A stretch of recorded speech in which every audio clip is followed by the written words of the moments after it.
Quem é o culpado pela polarização política no Brasil?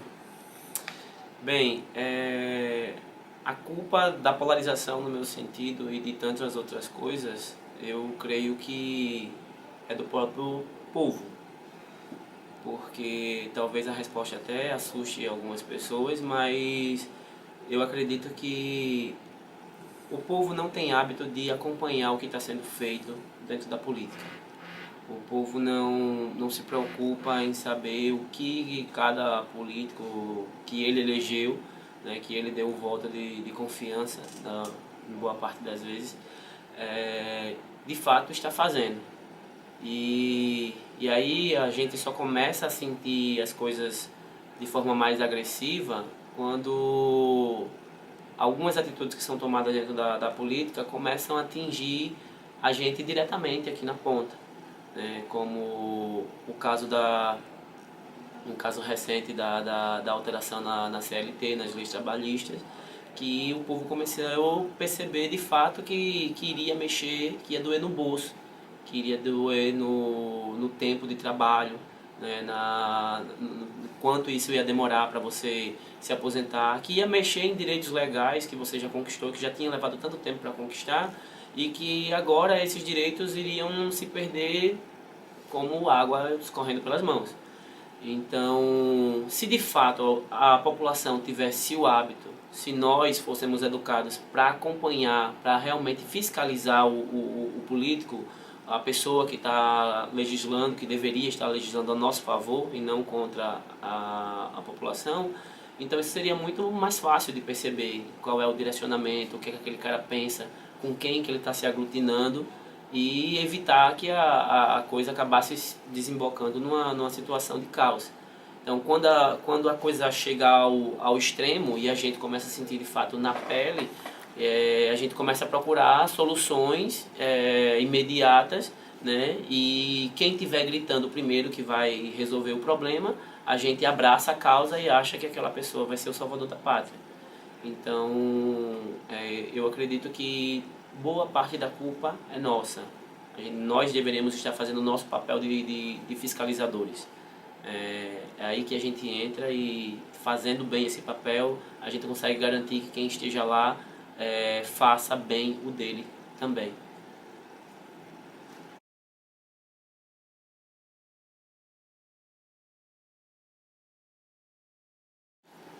Onde se deu o início da polarização política entre os eleitores brasileiros?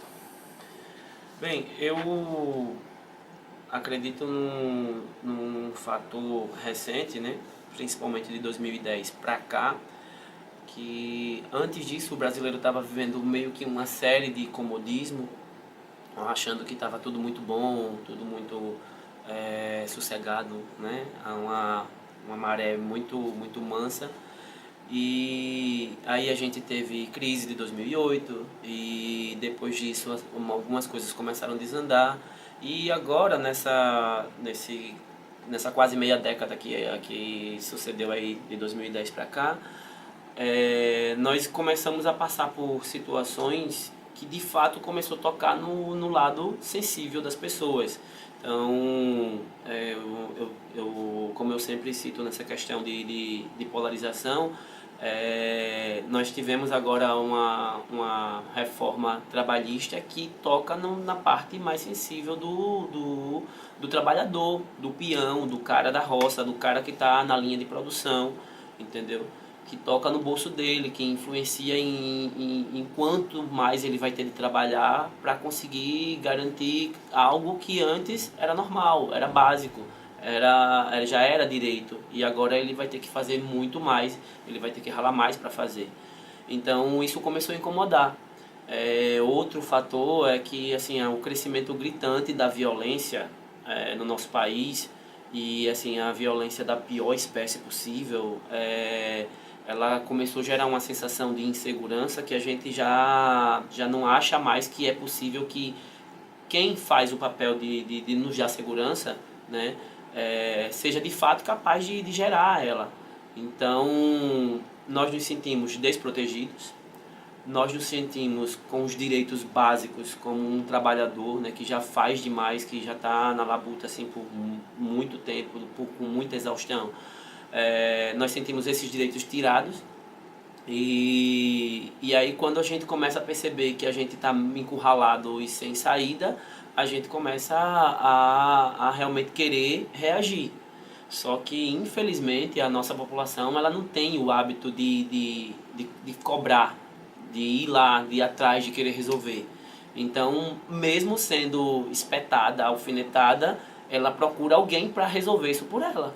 Então, é quando surgem certos personagens dentro do nosso campo político que começam a dizer que vão resolver certos problemas. E, infelizmente, eles conduzem o discurso deles de uma forma que parece que vai resolver, porque eles argumentam a experiência, as vivências, trazem história do passado para fazer você remeter que realmente ele é o cara que vai dar a solução e você, no caso, acaba acreditando. Então começa uma guerra aí quase sem fim, onde todo mundo quer defender o seu direito, claro, né? E o ser humano não está errado, mas a gente quebra a principal ferramenta da democracia, que é o diálogo. Então fica quase inviável negociar qualquer tipo de solução em qualquer âmbito que seja, quando a gente parte por esse caminho.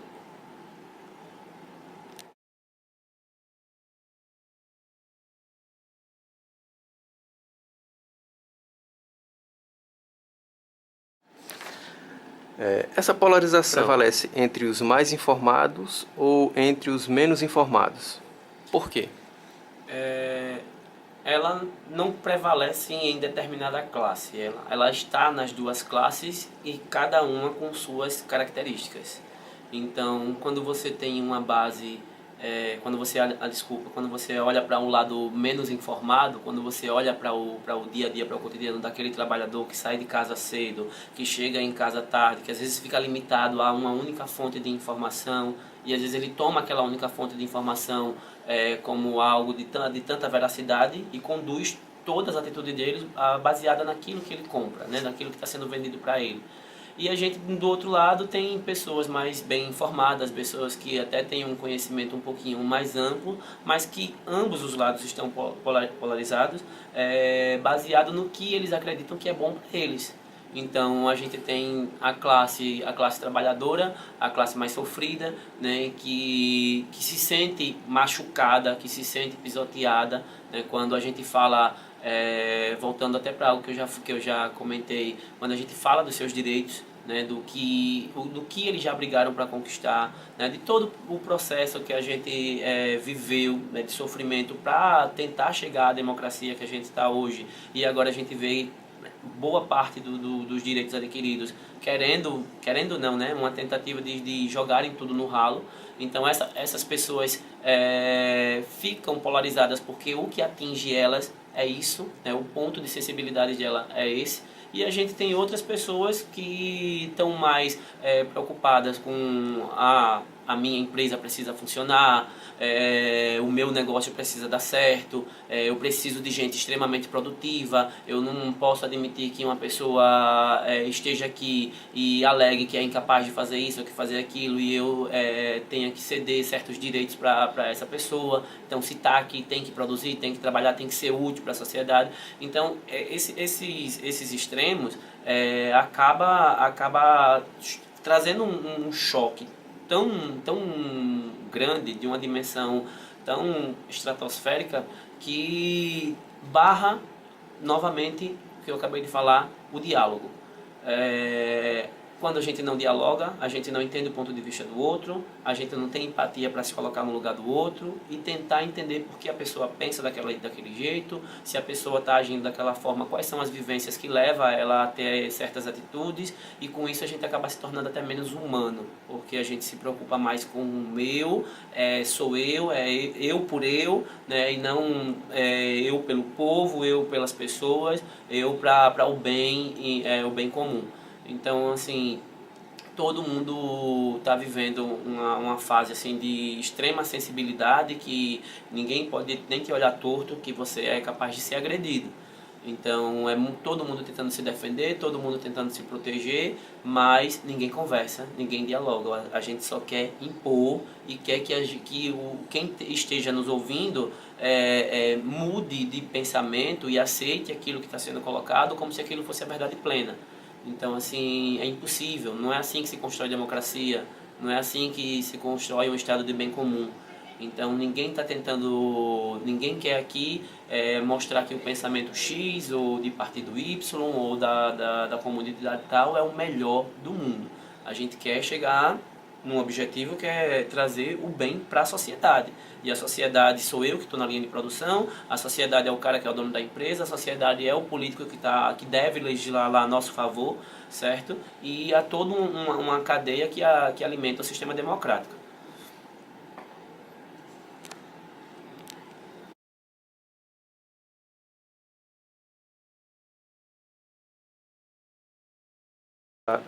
Os políticos contribuem para essa polarização como? Ah, sim, sem sombra de dúvida. Essa é uma das perguntas que de imediato eu já respondo que sim, porque nós temos uma classe política e infelizmente, eu digo assim de coração partido, que nós vamos demorar muito para nos livrarmos dela, que não colabora de fato para a evolução do processo democrático. São, na sua maioria, pessoas que levam em considerações os seus interesses. O quanto é valioso eleger a mim e ao meu grupo, a mim e as pessoas que vão ajudar a aprovar o que eu acho bom, o que eu acho conveniente. Então, na hora de construir seus discursos, eles sabem, eles estão repletos, rodeados de pessoas que estão ali para facilitar a construção do discurso deles. Então, o discurso, as atitudes, a forma como eles se comunicam é justamente para alcançar os seus objetivos. Então, eu tenho o objetivo de fazer a população se convencer que eu sou o melhor por causa disso, então é assim que eu vou dialogar. É nessa ferida que eu vou tocar, é nesse ponto sensível que eu vou usar a meu favor. Então, eu acho que a gente não precisa nem ser um expert em política para perceber que eles constroem o diálogo deles, aliás, baseado no objetivo que eles querem. Então, se eu sou um cara que eu quero ganhar a classe trabalhadora, todo o meu diálogo, todo o meu discurso na minha campanha ou durante todo o processo político é voltado para compaixão, para dó da classe trabalhadora, porque isso é um ponto sensível, entendeu? E assim eles conseguem convencer a população, que na maioria das vezes é carente de informação, de que realmente ele é a solução para certos problemas. Então, infelizmente, a gente ainda conta com pessoas desonestas, né, com pessoas que estão aí para continuar se aproveitando, né, e fazendo da política um meio de vida e não realmente, de fato, um processo de gestão de um país, de uma nação.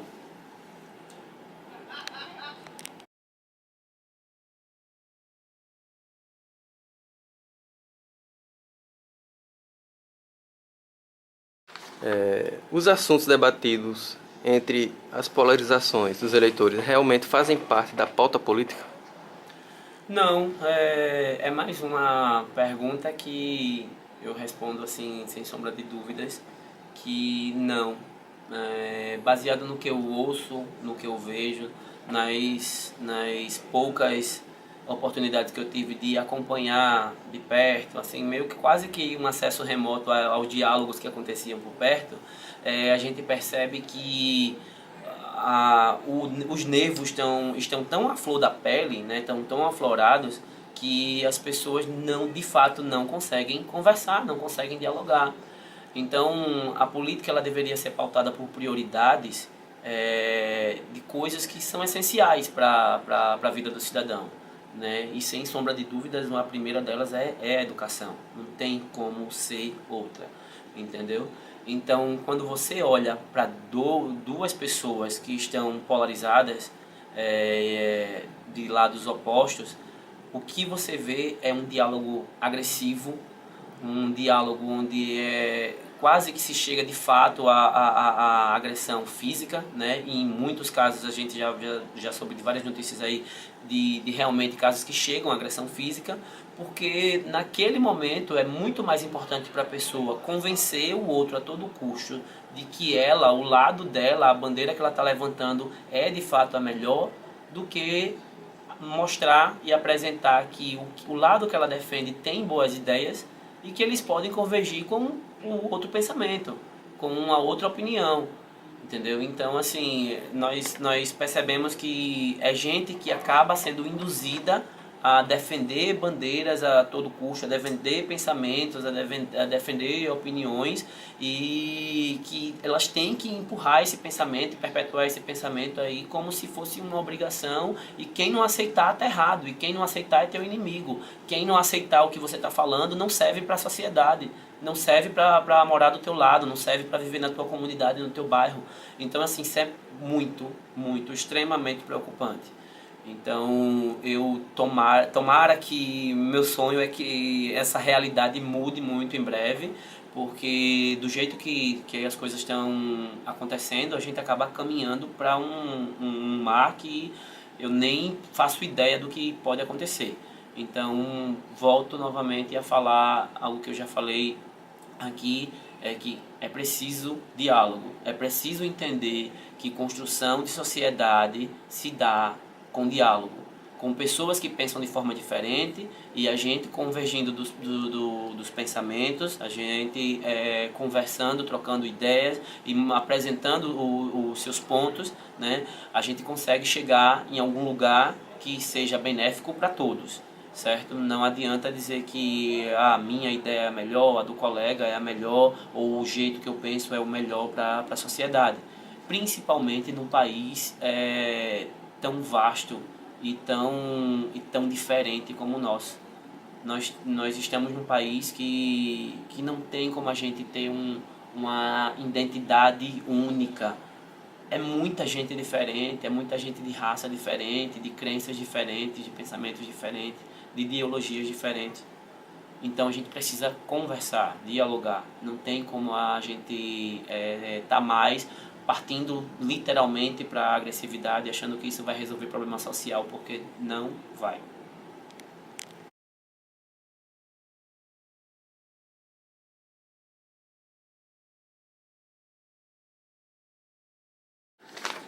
Essa polarização contribui ou prejudica a escolha de candidatos e a política de forma geral? Completamente prejudicial. O meu ponto de vista é que, do jeito que está sendo conduzido, a gente não tem pessoas que são capazes de dialogar, e sim pessoas que são capazes de se enfrentar e de chegar ao extremo de haver um derramamento de sangue para provar quem está certo, ou quem vence, ou que eu que estou certo, então tem que ser do meu jeito. Então, não há diálogo, não há conversa, não há empatia, e isso não ajuda nem aqui, nem ajudou nenhuma das grandes sociedades democráticas a evoluir ou a estarem no patamar de melhores democracias do mundo hoje. Então, assim, nós sonhamos, eu falo nós porque eu creio que outros brasileiros como eu têm o mesmo sonho, de viver de fato uma democracia plena, um estado onde as pessoas tenham de fato o mesmo direito, independente de quem sejam ou de onde veio, entendeu? Mas a construção da política e a melhoria na qualidade de vida do cidadão, ela não vai acontecer dessa forma, não vai acontecer, o caminho não é esse. Espero de coração mesmo que isso mude o mais breve possível, que as pessoas entendam que precisam dialogar. A gente não precisa convencer o outro de que estamos completamente certos, nem precisamos ser convencidos de que o outro está completamente certo. A gente precisa entender que tem coisas boas em você, que dá para ser utilizada na construção de uma sociedade, tem coisas boas em mim, tem coisas boas no professor, tem coisas boas no cara que trabalha lá na roça, tem ideias brilhantes em pessoas que às vezes você nem imaginaria, e que tudo isso pode colaborar para a construção de uma sociedade democrática. Então, se não for por esse caminho, eu creio que o negócio desanda, né? Tá aí a situação do Brasil agora, e a gente está vendo uma situação de completa desordem e de completa prevalência de violência por causa da falta de diálogo, da polarização que está aí gritando. Não tem como.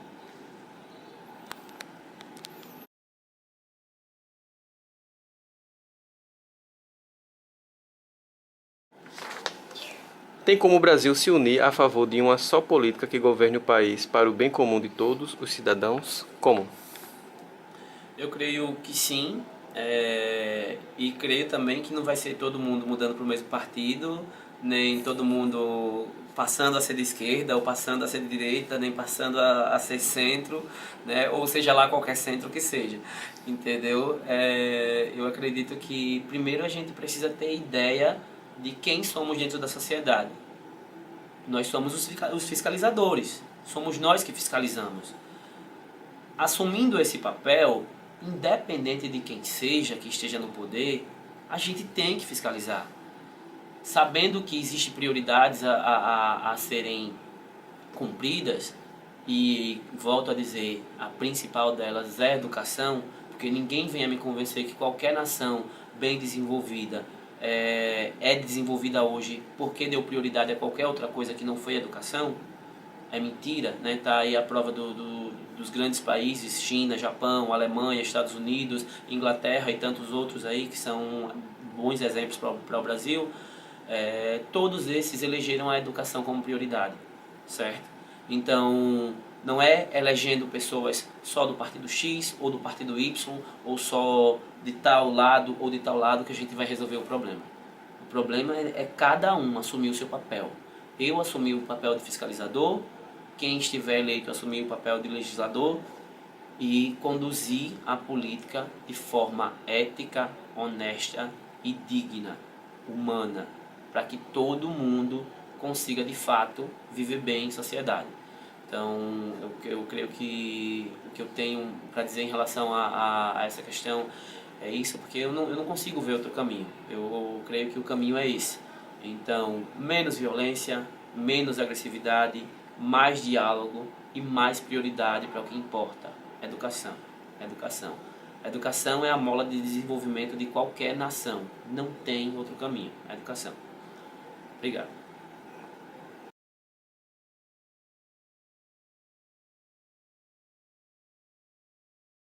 Qual a importância de um estudante de jornalismo ter um blog?